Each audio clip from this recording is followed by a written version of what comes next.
वो lesson number 4 है।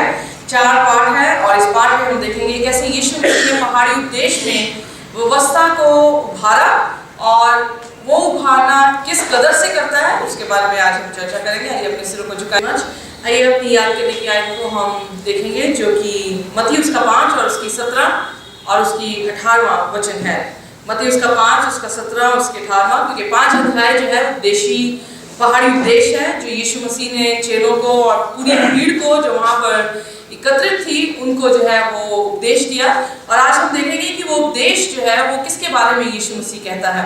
इस पूरे अध्याय को अगर हम देखें या पूरे पहाड़ी उपदेश को देखें तो ये 5 सेक्शंस में जो है वो डिवाइडेड है, यानी बटी हुई है। हम इन सेक्शंस को भी देखेंगे और खास करके हमारा तीसरा जो बटा हुआ भाग है उसकी तरफ ज्यादा केंद्रित करेंगे, क्योंकि यीशु मसीह ने व्यवस्था को किस रूप से लिया और व्यवस्था के बारे में क्या कहा उसके बारे में जो है वो चर्चा की जाएगी। पर इससे पहले हम चर्चा करें, आइए अपनी याद करने की आयत को देखें जो मत्ती उसका 5 उसकी 17 और उसका 18 वचन है। सभी मिलकर इस आयत को पढ़ेंगे। ये ना समझो कि मैं व्यवस्था या भविष्यद्वक्ताओं की पुस्तकों को लोप करने आया हूँ। लोप करने नहीं परंतु पूरा करने आया हूँ, क्योंकि मैं तुमसे सच कहता हूँ कि जब तक आकाश और पृथ्वी टल ना जाए तब तक व्यवस्था से एक मात्र या एक बिंदु भी बिना पूरा हुए नहीं टलेगा। वाह, ब्यूटीफुल, बहुत ही खूबसूरत आयत जो है यहाँ पर पाई जाती है। यीशु मसीह के खुद के ये वचन है। अगर सबसे ज्यादा आपने नियम में लाल रंग से लिखे हुए शब्दों को देखें तो वो पहाड़ी उपदेश ही है। वो है 5 अध्याय, 6वां अध्याय और 7वां अध्याय, जिसमें यीशु मसीह लगातार जो है वो बोले चले जा रहे हैं, क्योंकि ये उनका एक सरमन है, एक प्रचार है जो यीशु मसीह उस भीड़ से कर रहे हैं। अब यहाँ पर यीशु मसीह कह रहे हैं ये ना समझो कि मैं व्यवस्था और भविष्यद्वक्ताओं की पुस्तकों को लोप करने आया हूँ। लोप करने नहीं परंतु पूरा करने आया हूँ, क्योंकि मैं तुमसे सच कहता हूँ कि जब तक आकाश और पृथ्वी टल न जाए तब तक व्यवस्था से एक मात्रा या एक बिंदु भी बिना पूरा हुए नहीं टलेगा। आप इस आयत से क्या समझते हैं? आपको क्या समझ आया इस आयत से? इस पहाड़ी उपदेश में यीशु मसीह क्या कहने की कोशिश कर रहे हैं? कौन सा शब्द आपको अच्छा लगा?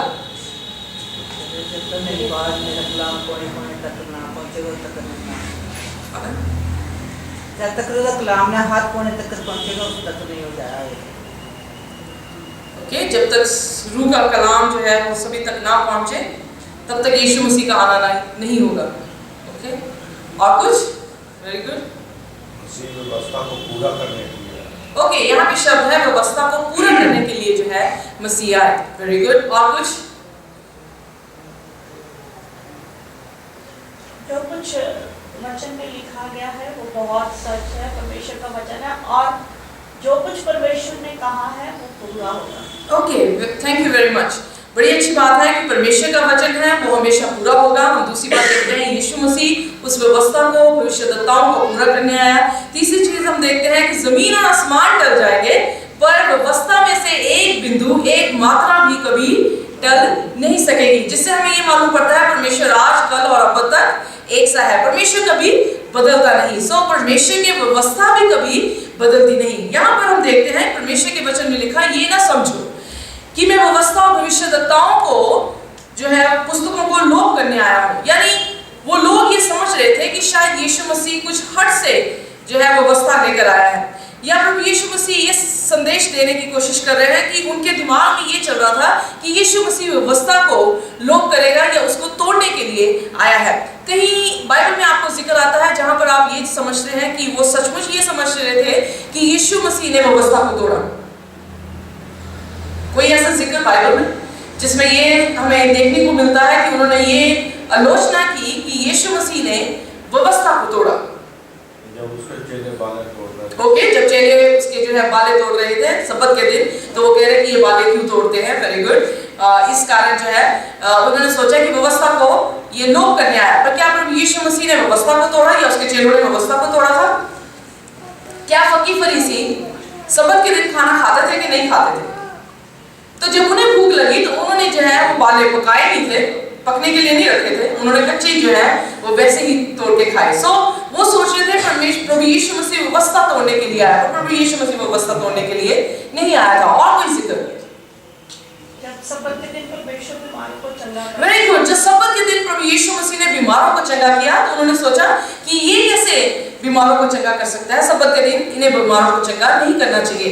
पर यीशु मसीह ने उनको फिर दोबारा से उनके सोच को वहां लेकर गया और कहने लगा, जब तुम्हारे गधा या तुम्हारी बैल जो है वो गड्ढे में गिर जाए तो क्या तुम ये नहीं कहते कि सबसे पहले उस गधे को गड्ढे से निकाला जाए?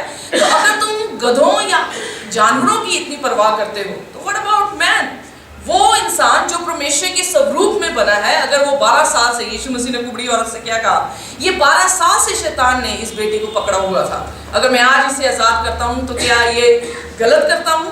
क्या सब्बत के दिन भलाई करना मना किया गया है? व्यवस्था के अनुसार सब्बत को चंगियाई देना, कोई भी ऐसा हुक्म नहीं था जिसमें लिखा गया था कि सब्बत को चंगियाई नहीं दी जा सकती, बल्कि बाइबल में ये लिखा कि सब्बत मनुष्य के लिए बनाया गया है। मनुष्य चाहे बीमार हो तब उसे चंगा करने के लिए जो है सब्बत को बनाया गया था। Very good. हम ये देखते हैं इन बातों में कि वो सारे फकीर फरीसी ये समझ रहे थे कि यीशु मसीह व्यवस्था को क्या करने आया है, लोप करने आया है। व्यवस्था और भविष्यद्वक्ताओं की बात जो है यहाँ पर की गई है। व्यवस्था और भविष्यद्वक्ता जो है वो क्या दर्शाते हैं? आपको क्या समझ आता है? व्यवस्था और भविष्यद्वक्ता किसके बारे में बात कर रहा है?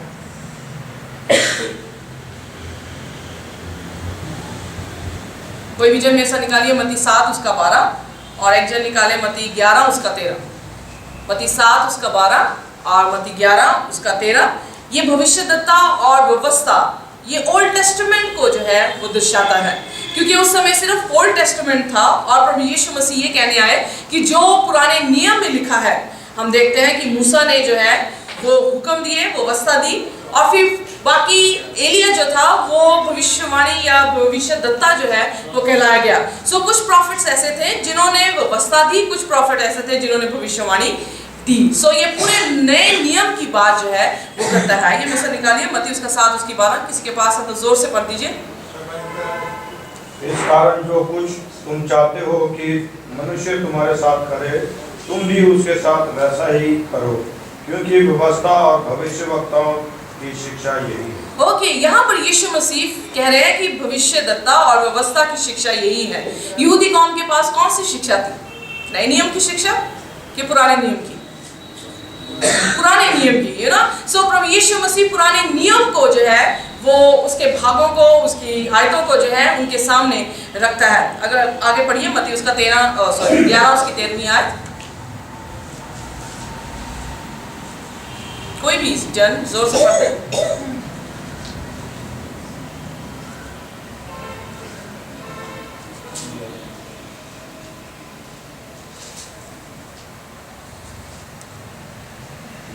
में यूं लिखा है, यूहन्ना तक सारे भविष्यवक्ता और व्यवस्था भविष्यवाणी करते रहे। ओके, यहाँ पर ये शब्द आया है यूहन्ना तक, जो कोई भी उससे पहले आया वो क्या दर्शा रहा है? व्यवस्था और भविष्यद्वक्ताओं को दर्शाता है। यूहन्ना तक जितने भी आए वो क्या है? व्यवस्था और भविष्यद्वक्ताओं की क्या है? वाणी है।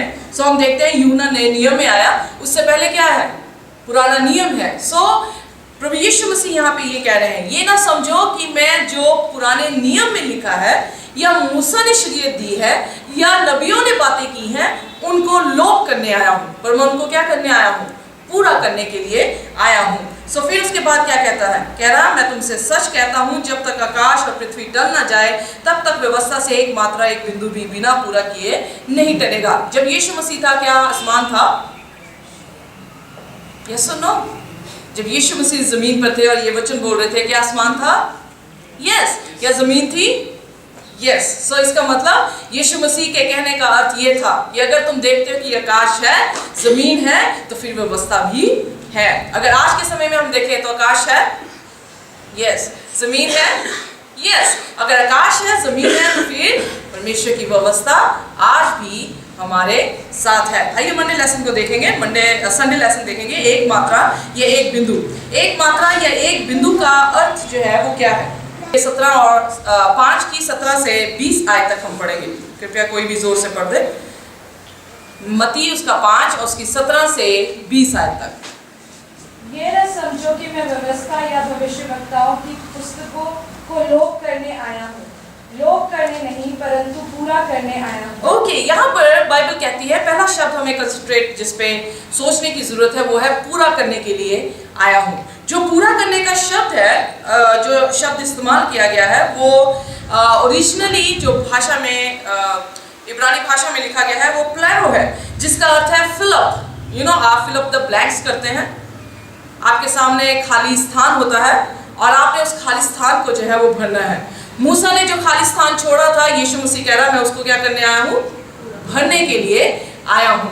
सो फिर वो उसके बाद कहता है, दूसरे शब्द हम ये कहते हैं, प्लेरो का अर्थ ये है कि जैसे मटका है वो मुंह तक भर जाए, यू नो, मटका आधा नहीं बल्कि मुंह तक भर जाए, उसको कहा गया है, उसे कहा जाता है कि मैं पूरा करने के लिए आया हूँ। सो हम दो चीजें यहाँ पर देखते हैं कि प्रभु यीशु मसीह पहली बार जो पवित्र शास्त्र में या पवित्र किताबों में जो लिखा हुआ था उसको क्या करने आया था, भरने के लिए आया था। जो खाली था मेमना था, मेमने का स्वरूप बताया गया था, मेमना उन्हें बचाता नहीं था, मेमना एक ऐसा चिन्ह था जो ये दर्शाता था कि परमेश्वर का मेमना एक दिन आएगा और वो आपके पापों को क्या करेगा, उठाकर ले जाएगा। इसीलिए यूहन्ना ने जब यीशु को देखा उसने कहा देखो परमेश्वर का मेमना जो जगत के पापों को उठाए लिए जाता है। सो जो पुराने नियम में कहा गया था मेमने के बारे में या जो भी शरीयत कहा गई थी, वो शरीयत यीशु मसीह ने आके क्या करनी थी, पूरी करनी थी। इसलिए कहा गया कि मैं उसको लोप करने नहीं बल्कि उसको क्या करने आया हूँ, पूरा करने के लिए आया हूँ। जब ये बातें कह रहा था तो फकीर फरीसी बड़ी अच्छी तरह से समझ सकते थे क्योंकि उनकी भाषा बोल रहे थे।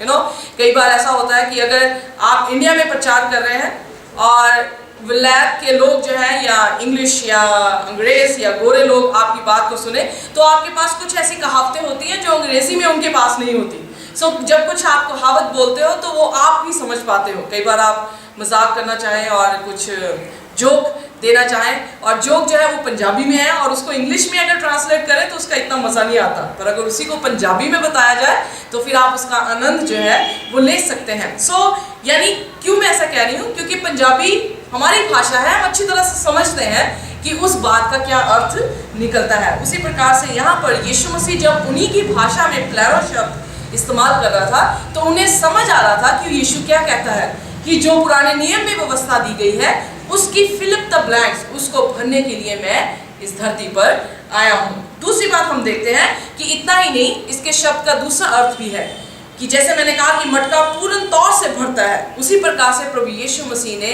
व्यवस्था को पूर्ण तौर से खुलेआम समझाने के लिए और उसकी भरपूरी से समझाने के लिए इस धरती पर आया है। आइए में से निकालिए यशाया उसका 42 और उसकी 21 वर्स।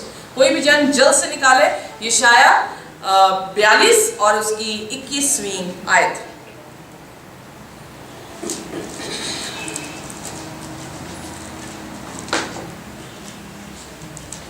अगर आपके पास बाइबल है कृपया जल्दी से पढ़ दीजिए। The Lord is well pleased for his righteousness' sake. He will exalt the law and make it honorable. English में शब्द लिखा गया है exalt, दूसरी बाइबल में लिखा है magnify. You know magnify glass आपने देखा जिसमें डॉक्टर्स जो है वो माइक्रो ऑर्गेनिज्म या बैक्टीरिया को जांच करते हैं, आपके खून को लेते हैं और आपके खून की जांच पड़ताल की जाती है, तो उसमें एक ग्लास होता है जिसे मैग्नीफाइड ग्लास कहा जाता है। वो इतने उभार कर और सफाई से छोटी सी छोटी चीज को भी क्या कर देता है, सामने लेकर आ जाता है। सो यीशु मसीह यहाँ पर यशाया उसकी 42 उसकी 21 में लिख रहे हैं। यीशु मसीह के बारे में भविष्यवाणी यशाया कर रहा है और कह रहा है कि मेरा दास जो आएगा और मेरा दास क्या करेगा, हुक्मों को मैग्नीफाई करेगा। यू नो, हुक्मों को बढ़ा के बताएगा कि हुक्म असल में कितनी दूर तक जो है वो जाते हैं। सिर्फ हुक्म इतना ही नहीं कि यहाँ तक सीमित है, पर उसकी गहराई आज हम देखेंगे कि इतनी दूर तक है कि जिसका अनुमान हम कई बार लगाते नहीं और हम पापी जो है वो बन जाते हैं। सो फुलफिल करना यानी पूरा करना दो अर्थ हैं। एक फुलफिल यानी खाली स्थान को भरना, जो शरीयत में लिखा गया था उसको आके पूरा कर दिया। दूसरी बात, जो शरीयत थी उसको खुल के विस्तार से बताने का अर्थ ये है कि मैं लोभ करने नहीं बल्कि उसको क्या करने आया हूँ, पूरा करने आया हूँ। अगली आयत पढ़ दीजिए प्लीज, आगे पढ़ते जाए। 5 की 17 से आपने शुरू किया था। मत्ती उसका 5 उसकी 17 ऐसे आगे 18 आयत से पढ़ना शुरू कीजिए। क्योंकि मैं तुमसे सच कहता हूँ कि जब तक आकाश और पृथ्वी टल न जाए तब तक व्यवस्था से एक मात्रा या एक बिंदु भी बिना पूरा हुए नहीं टलेगा। Okay, right. सो एक मात्रा, एक बिंदु, कई बार अहमियत नहीं रखती। अगर आप ओरिजिनल बाइबल में जाए तो वहाँ पे कोई बिंदु नहीं है, वहाँ पे कोई मात्रा नहीं है, क्योंकि इब्रानी भाषा सीधी लिखी जाती है, उसमें कोई पंक्चुएशन जो है वो नहीं लिखी जाती। पर हाँ, कुछ उनकी भाषाओं में, इब्रानी भाषाओं में कुछ ऐसे जॉट्स होते हैं, टाइटल्स होते हैं, छोटे छोटे निशान होते हैं। इवन यीशु मसीह ये कह रहे हैं कि वो निशान भी खत्म नहीं होंगे जब तक कि आसमान और जमीन अटल है। जब तक प्रभु यीशु मसीह अटल है, जब तक जमीन और आसमान अटल है, तब तक यीशु मसीह भी अटल है और उसकी व्यवस्था भी जो है वो अटल है। अगली आयत पढ़िए प्लीज जल्दी से, क्योंकि हमने काफी कवर करना है। इसलिए जो कोई इन छोटी से छोटी आज्ञाओं में से किसी एक को तोड़े और वैसा ही लोगों को सिखाए, वह स्वर्ग के राज्य में सबसे छोटा कहलाए। ओके, जो इस छोटी सी छोटी आज्ञाओं को ना माने और ना ही सिखाए, वो स्वर्ग की बादशाहत में सबसे छोटा कहलाया जाएगा। सबसे छोटे का अर्थ क्या है? What do you mean by least in the kingdom?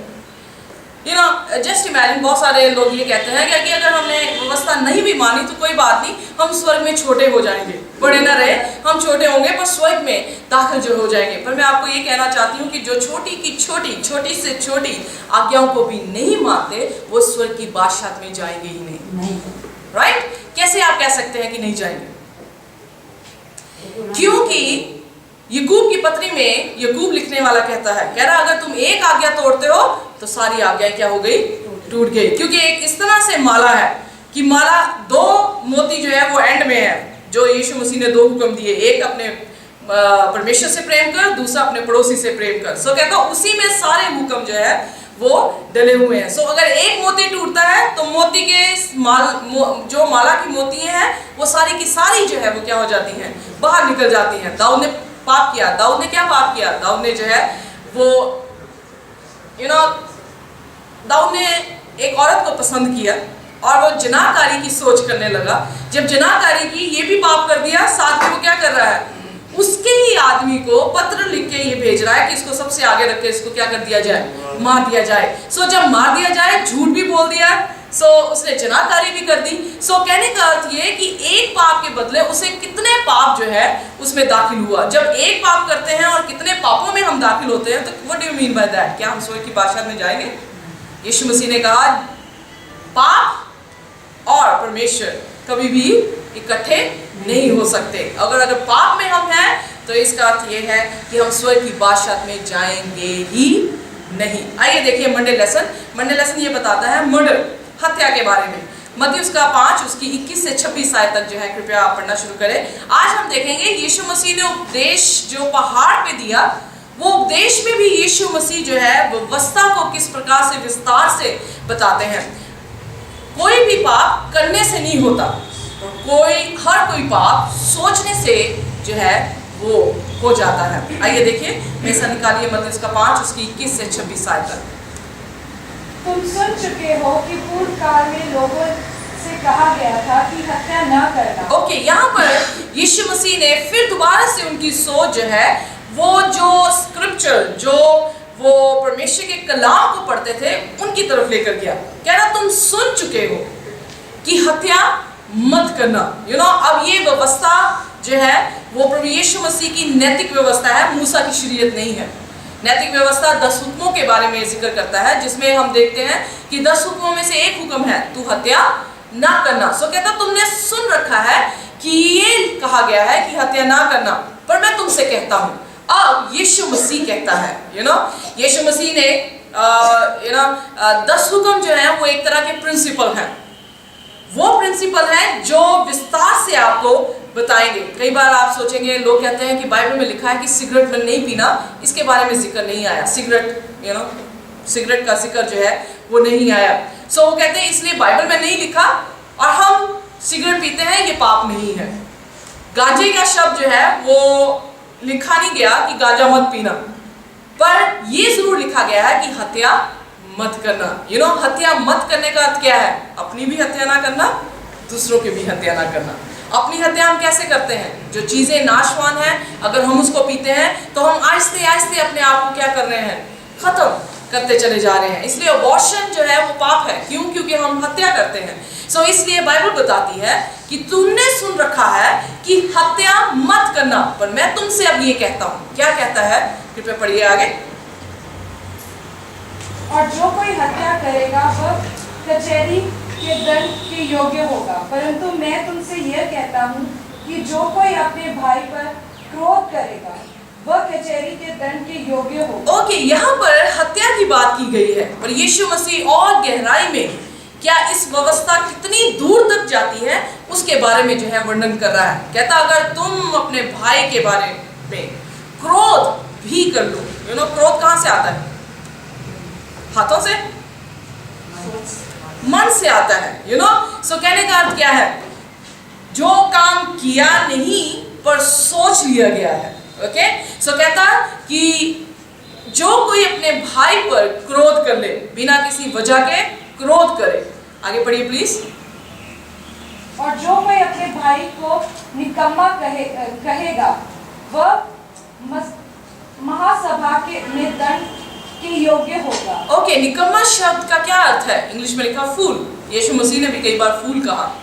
Bible में हम देखते हैं यीशु मसीह ने कहा मूर्ख, या यीशु मसीह ने उनसे कहा कि विश्वास ना करने वाले लोगों, अंधविश्वासियों। यीशु मसीह ने इस्तेमाल किया, पर ये फूल का अर्थ क्या है? सिंपल मूर्ख की बात नहीं कर रहा है। ये फूल का अर्थ मुझे याद है जब हम एमरन स्कूल पठानकोट में पढ़ते थे तो हमारी टीचर थी, वो जब कभी भी हमारे से गुस्से होती थी तो वो हमें मूर्ख नहीं कहती थी, वो हमें कहती थी बुद्धिमान। तो हम उससे पूछते हैं मैम आप बुद्धिमान क्यों कहते हैं हमें? कह रहे क्योंकि बाइबल में लिखा कि मूर्ख मत कह। मैंने कहा कि ठीक है, और मुझे अच्छा भी लगा। मैंने कहा कि दैट्स गुड कि बुद्धिमान जो है वो कह दिया जाए, पर यहाँ पर वो सरल मूर्ख की बात नहीं कर रहा। इसका अर्थ इब्रानियों में ये है जिसे हम कहते हैं वर्थलेस। वर्थलेस मीन बिल्कुल किसी काम का तो व्यक्ति नहीं है, तेरी क्रिएशन व्यर्थ है। Are you with me? Alright. जब हम ये किसी को कहते हैं कि तू वर्थलेस है, तेरी क्रिएशन किसी काम की नहीं है, तो हम किसको पॉइंट आउट करते हैं? परमेश्वर को पॉइंट आउट करते हैं, क्योंकि परमेश्वर ने प्रत्येक जन को अपने स्वरूप पर बनाया है। उसका स्वरूप वर्थलेस नहीं है, उसका स्वरूप वर्दी है। ये समझे, वर्थलेस का अयोग्य नहीं है, बल्कि उसकी सृष्टि, उसका स्वरूप योग्य है। Are you with me? समझ आई थोड़ी सी बात? ओके, इंग्लिश में वर्थलेस शब्द बोल रही, हिंदी वालों को समझ आई? ओके। इसका अर्थ जो मूर्ख की बात आई है वो सरल मूर्ख कहना किसी को, क्योंकि किसी को समझ नहीं आ रही तो उसको हम कहते हैं कि तू मूर्खता क्यों कर रहा है। That is not the word, exact word. Word क्या है? उसका अर्थ क्या है? उसका अर्थ ये है कि अगर आप किसी भाई को, अपने भाई को ये कहते हैं कि तू बिल्कुल अयोग्य इंसान है, तेरा यहाँ पे रहना किसी काम का नहीं, तू तो पंजाबी की कहते हो निकम्मा शब्द जो है वो राइट है, कि तू निकम्मा है, वर्थलेस है।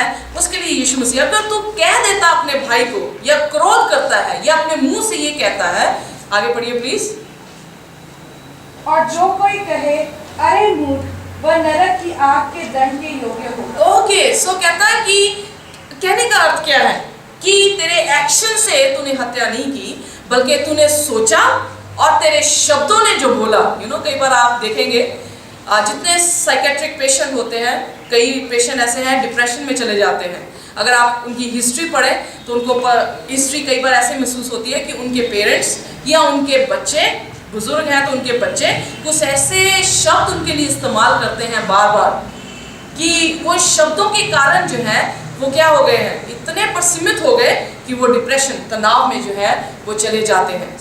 यीशु मसीह एक आपकी जुबान के निकले हुए शब्दों की बात कर रहा है कि उससे भी तुम लोगों की क्या करते हो, हत्या करते हो। अगर कोई इंसान आपके शब्दों से प्रफुल्लित नहीं होता, उसका जीवन बढ़ता नहीं। इसीलिए याकूब की पत्री में लिखा कि जीभ एक ऐसी है कि एक माचिस की तीली के मानद है, वो आग जो है पूरे जंगल में लगा सकती है। इसलिए जुबान से जो निकले शब्द हैं वो किसी को हत्या तक भी जो है वो लेकर जा सकते हैं। किस इंटेंशन से, किस विचार से आप किसी के लिए रवैया रखते हैं और उस रवैये का परिणाम क्या होता है, अल्टीमेटली बाइबल ये कह रही है कि वो हत्या करना होता है। ये ना, आगे पढ़िए मैं सर, जल्दी से अपनी बाइबल पे ध्यान। यदि तू अपनी भेंट वेदी पर लाए और वहां तू सब स्मरण करे कि मेरे भाई के मन में मेरी ओर से कुछ विरोध है, तो अपनी भेंट वही वेदी के सामने छोड़ दे और जाकर पहले अपने भाई से मेल मिलाप कर तब आकर अपनी भेंट चढ़ा। ओके, यहाँ पर यीशु मसीह क्या कह रहे हैं, तेरे वेदी का चढ़ी हुई भेंट भी जो है वो व्यर्थ होगी। क्यों व्यर्थ होगी? क्योंकि छोटी सी छोटी आज्ञा कोई तोड़ेगा तो वो क्या होगा? स्वर्ग की बादशाह में सबसे छोटा होगा। सो यहाँ पर बाइबल बताती है कि जो हमारे इंटेंशंस हैं, जो हमारे मोटिव्स हैं किसी भी के लिए, चाहे वो टीचर अपने बच्चों के लिए इस्तेमाल करती हो, माँ बाप अपने बच्चों के लिए इस्तेमाल कर रहे हैं, या बच्चे अपने माँ बाप के लिए इस्तेमाल कर रहे हैं, भाई भाई के साथ, बहन बहन के साथ, जो शब्द इस्तेमाल करते हैं और वो शब्द उनको तनाव में लेकर जा रहा है, बाइबल कह रही है कि वो भी तुम्हारे लिए क्या है? एक पाप है। तुमने व्यवस्था को क्या कर दिया है? तोड़ दिया है। सो इसलिए कहता, फिर दावत क्या दे रहा है यीशु मसीह? कहता रिपेंट करो। इससे पहले कि हैकल में आके वेदी पे अपना बलिदान चढ़ाओ, रिपेंटेंस की बात कर रहा है। कह रहा जा अपने भाई के पास और भाई के साथ क्या कर?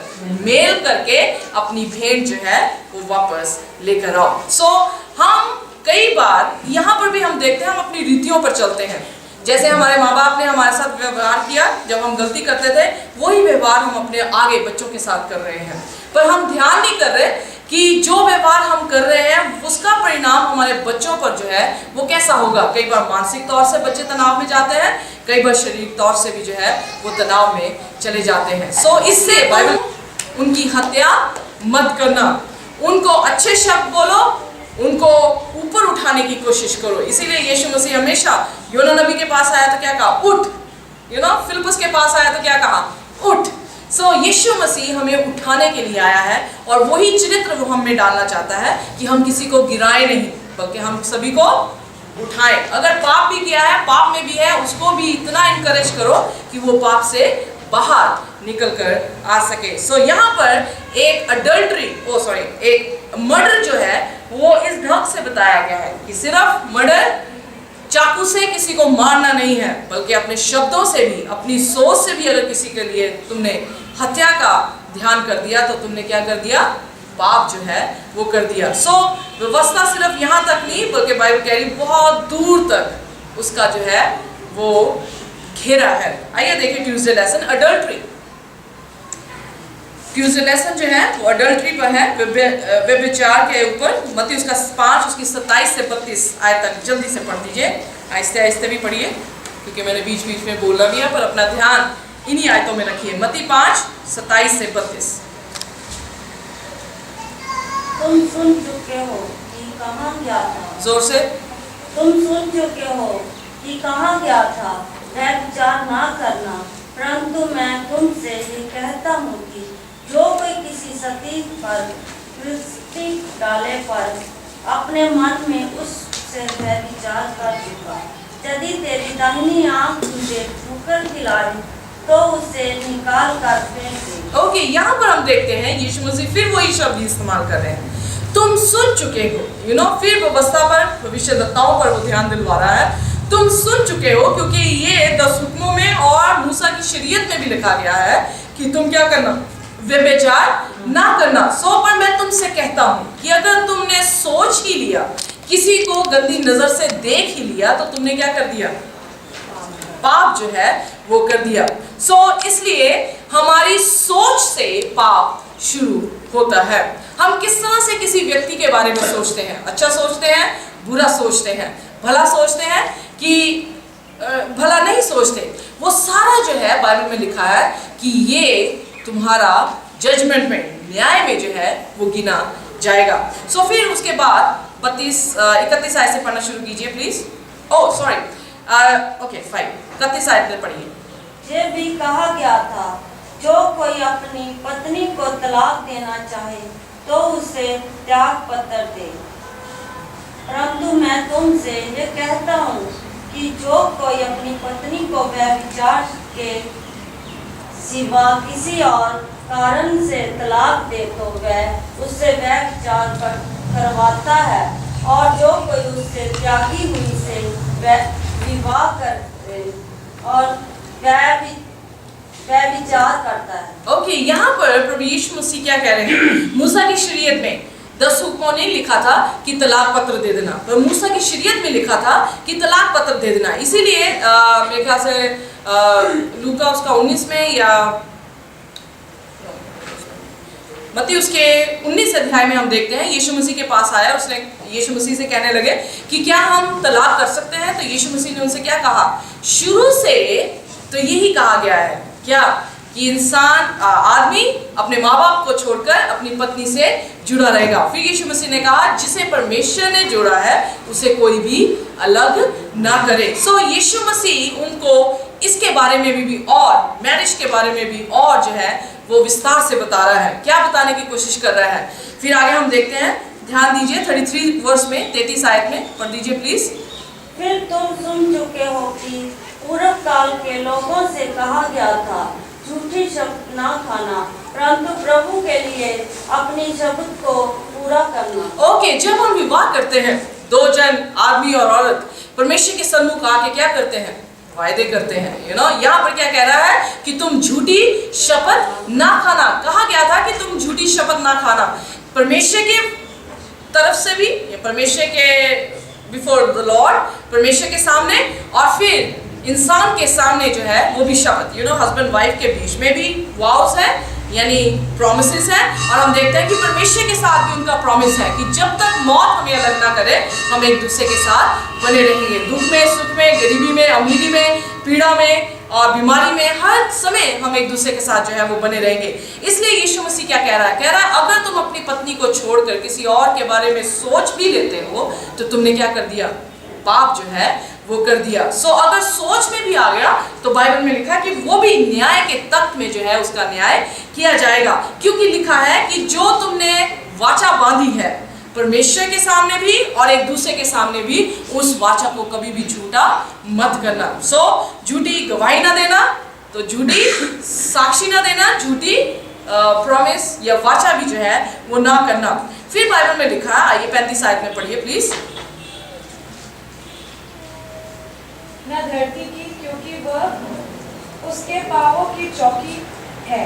ओके, कह रहा है कि शपथ ना खाना, न धरती की क्योंकि वो परमेश्वर के पांवों की चौकी है, न आसमान की क्योंकि परमेश्वर का तख्त वहां पर है। जो कुछ भी तुम कहो तुम्हारी हाँ में हो, तुम्हारी ना में हो। सो यहाँ पर हम देखते हैं कि फक्की फरीसी जो है, जैसे पिछले सप्ताह भी हमने देखा, वो ढोंगी थे और मुखौटा पहना हुआ था, और वो क्या कहते थे? कह रहे कि मंदिर की शपथ जरूरी नहीं है, पर मंदिर के सोने की शपथ जो है वो जरूरी है। मत्ती 23 अध्याय में अगर आप आगे जाके पढ़े तो वो इस तरह से कहते हैं। प्रभु यीशु मसीह उनसे कहता है तुम कहते हो कि मंदिर की शपथ कुछ नहीं, पर मंदिर के सोने की शपथ जो है वो बहुत है। पर मुझे ये बताओ, क्या मंदिर बड़ा है या मंदिर का सोना बड़ा है?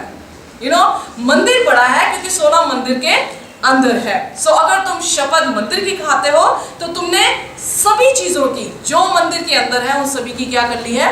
शपथ खा ली है। सो यहाँ पर यीशु मसीह क्या कह रहे हैं? ना तुम जमीन की खाना, ना स्वर्ग की खाना, क्योंकि ना जमीन आपकी है ना आसमान आपका है, ये सब कुछ किसका है? परमेश्वर का है। और जब आप इस वाचा को तोड़ते हैं तो फिर वाचा किसके विरोध में टूटती है? परमेश्वर के विरोध में टूटती है। सो इसलिए कहता तुम्हारी हाँ सिर्फ हाँ में हो। कल ही हम किसी के घर में गए तो उन्होंने कहा कि हमने ये मांग रखा था कि हम अपनी बेटी के जन्मदिन पर जो है वो लंगर लगाएंगे। तो मैंने कहा बिल्कुल सही। कह रहे कि कुछ वजूहत थी कि नहीं होना चाह रहे थे, नहीं कर पा रहे थे, पर फिर भी हमने कहा कि हम करेंगे। तो मैंने कहा कि कहने से अच्छा है कि आप चुप ही रहे। आप किसी चीज को परमेश्वर के सामने मांगते हैं, उससे अच्छा है कि आप मांगते शब्द नहीं, क्या कहते हैं उसको,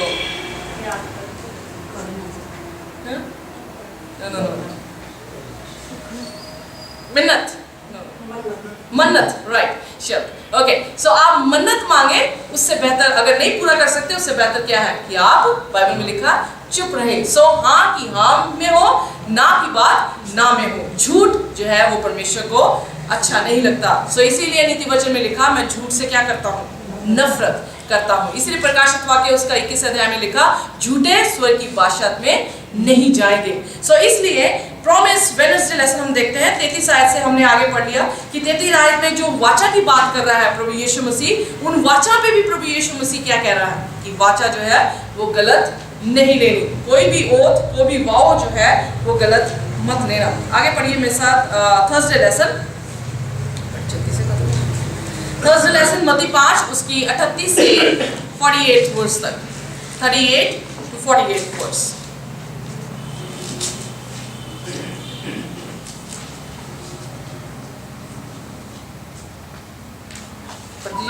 सुन चुके हो कि कहा गया था कि आंख के बदले आंख और दांत के बदले दांत, परंतु मैं तुमसे यह कहता हूँ कि बुरे का सामना न करना, परंतु जो कोई तेरे दाहिने गाल पर थप्पड़ मारे उसकी ओर दूसरा भी फेर दे। अब यहाँ पर हम देखते हैं प्रभु यीशु मसीह ने कहा, अब हम देखते हैं कि 5 तरह की उस यीशु बात कर रहा है। तुम सुन चुके हो, ऐसा मत करना, तुम सुन चुके हो, ऐसा मत करना, तुम सुन चुके हो, ऐसा मत करना। ये 5 बातें जो है वो शरीयत में पाई गई, नैतिक हुक्मों में भी, 10 हुक्मों में भी जो है वो पाई गई। यहाँ पर लेक्स टेलियोनिस, पता नहीं क्या शब्द लगाया है, बदला लेना हिंदी में, लेक्स टेलियोनिस इंग्लिश में शब्द जो है वो दिया गया है थर्सडे लेसन में, इसका अर्थ यह है बदला लेना।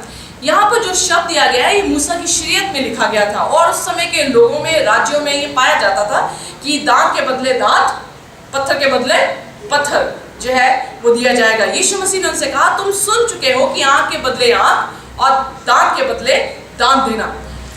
अब यहाँ पर यीशु मसीह कह रहा, पर मैं तुमसे कहता हूँ कि अगर तुम्हारी गाल में, एक गाल में कोई थप्पड़ मारे तो दूसरी भी फेर देना। इसका अर्थ क्या है? क्या यहाँ पर यीशु मसीह जो मूसा की शरीयत है या पुराने नियम का व्यवस्था है उसको टालने की कोशिश कर रहे हैं, लोप करने की कोशिश कर रहे हैं? यहाँ पर क्या जो है वो बताने की कोशिश की जा रही है? क्योंकि निर्गमन 21, 22 से 25 में देखें, लेवी व्यवस्था 24, 17 से 21 में देखें तो हम पाते हैं वहां मूसा ने ये शरीयत दी कि आंख के बदले आंख और दांत के बदले दांत। अब ये आंख के बदले आंख और दांत के बदले दांत क्यों कहा गया था? क्या इसलिए कहा गया कि बदला ले, मारे दूसरों को? जहां पर यीशु मसीह ये कह रहा कि हत्या मत कर, वहां पर यीशु मसीह क्या कहने की ये कोशिश कर रहे हैं कि आंख के बदले तू आंख ले, यानी तू हत्या किसी की कर या किसी को हर्ट कर। नहीं, ऐसा नहीं था।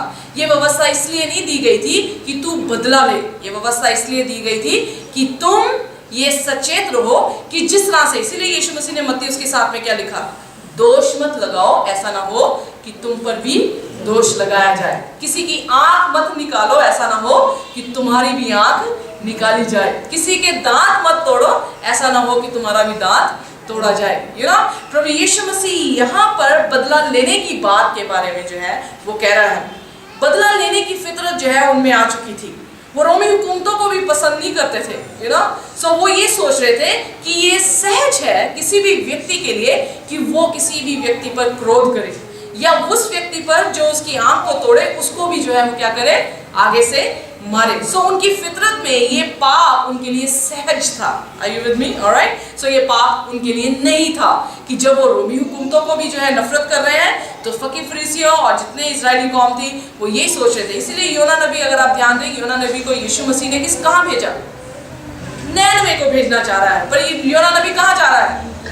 तर्शीश को जा रहा है। क्यों जा रहा है? क्योंकि उसके लिए ये सहज है, उसके लिए ये पाप नहीं था कि वो उन व्यक्ति, क्योंकि जितने नैनवा के लोग थे वो उन्हें तंग करते थे। नैनवा के लोग अन्य जाति के लोग थे और उनके साथ इनके संबंध अच्छे नहीं थे, तो इसलिए वो इस व्यवस्था को इस ढंग से लेते थे कि तेरी आंख के बदले आंख और दांत के बदले दांत। इसलिए योना नबी जो है वो अलग दिशा में चला गया, पर यीशु मसीह ने उसको भी समझाने की क्या कोशिश की। मछली के पेट में वो समझा कि no, you have to go to Nainwa, तुझे नैनवे ही जाना है। यीशु मसीह जब इस देह में आए, यीशु मसीह ने फिर यही समझाने की हमें कोशिश की कि आंख के बदले आंख नहीं, पर एक गाल पे कोई थप्पड़ मारे तो फिर अपनी दूसरी गाल भी फेर देना। अगला पढ़ लीजिए प्लीज, 40 आयत से। यदि कोई तुझ पर नालिश करके तेरा कुत्ता लेना चाहे तो उसे दोहरा भी लेने दे। ओके, यहाँ पर हम देखते हैं अगर कोई बुरा व्यक्ति या बुराई से तुम्हारा कुर्ता भी लेना चाहे तो उसे क्या करना? पजामा भी जो है वो देना। इसीलिए पौलुस ने रोमियो की कलीसिया को 12 अध्याय में क्या लिखता है, कहता बुराई को भलाई से जीत लो। ओके, यीशु मसीह ने चरित्र में क्या दिखाया, उसने बुराई को भलाई से जीत लिया।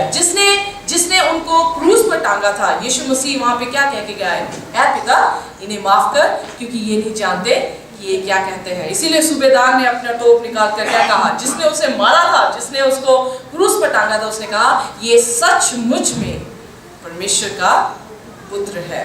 यू नो, सो यीशु मसीह अब रियल करेक्टर, रियल व्यवस्था को जो है वो दिखाने के लिए आया था। यीशु मसीह ने उसी व्यवस्था को और विस्तार से और उसकी गहराई में और दिखाना चाहा कि कितनी दूर तक व्यवस्था जो है वो चलती है। इसीलिए यीशु मसीह ने कहा मैं व्यवस्था को, भविष्यद्वक्ताओं को लोप करने नहीं बल्कि उसको क्या करने आया हूँ, पूरा करने के लिए आया हूँ। सो अगर यीशु मसीह ने ये कहा कि आंख के बदले आंख, यीशु मसीह ये कहने की कोशिश कर रहे थे जो हमने मत्ती उसका 7 अध्याय में जो है वो पढ़ा। कहता जैसा तुम चाहते हो कि लोग तुम्हारे साथ व्यवहार करें वैसा ही तुम दूसरों के साथ भी व्यवहार करो। अगर तुम चाहते हो कि लोग तुम्हारी आंख को निकालें तो फिर निकाल लो।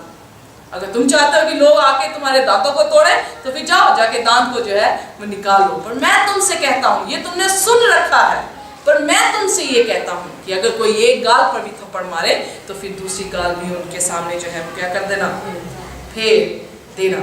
48 वर्स हमारी आखिरी आयत होगी, कृपया पढ़ दीजिए।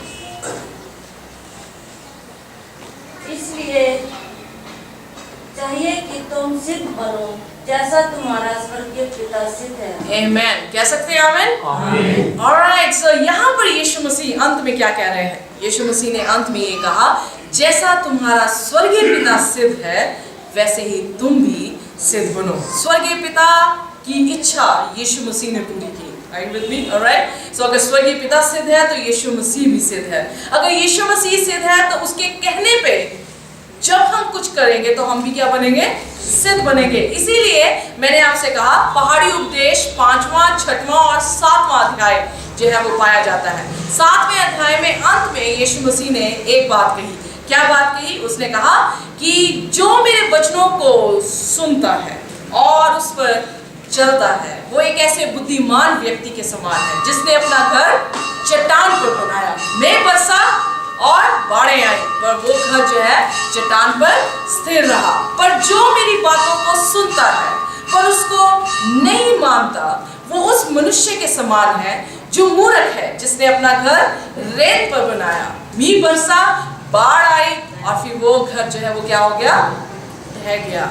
यू नो, ये पूरे पहाड़ी उपदेश में यीशु मसीह व्यवस्था को हमारे सामने और विस्तार से रखते हुए ये कह रहे हैं कि जो मैंने तुमसे कहा है कि तुमने सुन रखा है कि अडल्ट्री ना करो, व्यभिचार ना करो, पर अगर अब तुमने सोच लिया और आंखों से किसी स्त्री को देख लिया तो तुमने क्या कर दिया, व्यभिचार कर दिया। तुमने सुन रखा है कि तुम किसी की हत्या ना करो, पर अगर तुमने अपने शब्दों से किसी को तनाव में डाल दिया है तो तुमने क्या कर दिया है, हत्या कर दी है। तुमने सुन रखा है कि झूठी गवाही ना दो, पर अगर तुम झूठी साक्षी या झूठा वाव, झूठी वाचा को जो है वो बांधते हो तो तुमने परमेश्वर के विरुद्ध पाप कर दिया है। यीशु मसीह ने कहा तुमने सुन रखा है कि दांत के बदले दांत, आंख के बदले आंख, पर मैं तुमसे ये कहता हूँ कि तुम पिता का सिद्ध चरित्र अपना लो, क्योंकि पिता किसी से भी बैर नहीं करता, पिता किसी की हत्या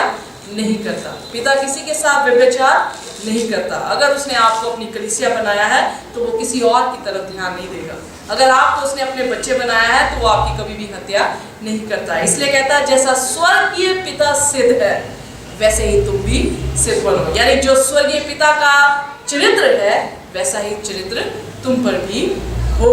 और इसी तरह से यीशु मसीह ने कहा जो मेरे वचनों को सुनता और मानता है वो बुद्धिमान के समान है जिसने अपना घर चट्टान पर यानी यीशु मसीह पर बना लिया है। कोई भी परेशानी क्यों ना आ जाए पर वो घर कभी भी गिरेगा नहीं, वही घर स्वर्ग की बादशाहत में होगा। पर जिसने रेत में बनाया बरसेगा मींह और वो घर क्या हो जाएगा, गिर जाएगा। ये मत सोचिए छोटी सी आग अगर तोड़ देंगे तो आसमान में छोटे हम रह जाएंगे तो कोई बात नहीं, आसमान में तो चले जाएंगे। पर बाइबल यहाँ पर ये बताने की कोशिश कर रही है उसका घर ढह जाएगा, उसका घर स्वर्ग की बादशाहत तक नहीं पहुंचेगा। आइए अपने जीवन को प्रभु यीशु मसीह को पूर्ण तौर से समर्पित करें। परमेश्वर का बहुत ही हम धन्यवाद करते हैं कि वो अपने दासों के जरिए क्वार्टरली हमारे तक पहुंचाता है।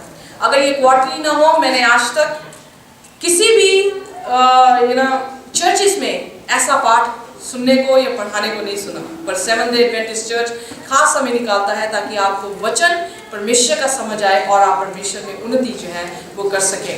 सो आपका यहाँ आना आपके लिए बहुत ही ज़्यादा मुबारक हो, क्योंकि परमेश्वर का वचन ही है जब सुनते हैं और मानते हैं तो हम बुद्धिमान बनते हैं। जैसा पिता सिद्ध है वैसे हम भी सिद्ध होते हैं और उसके स्वर्गीय घरों में हम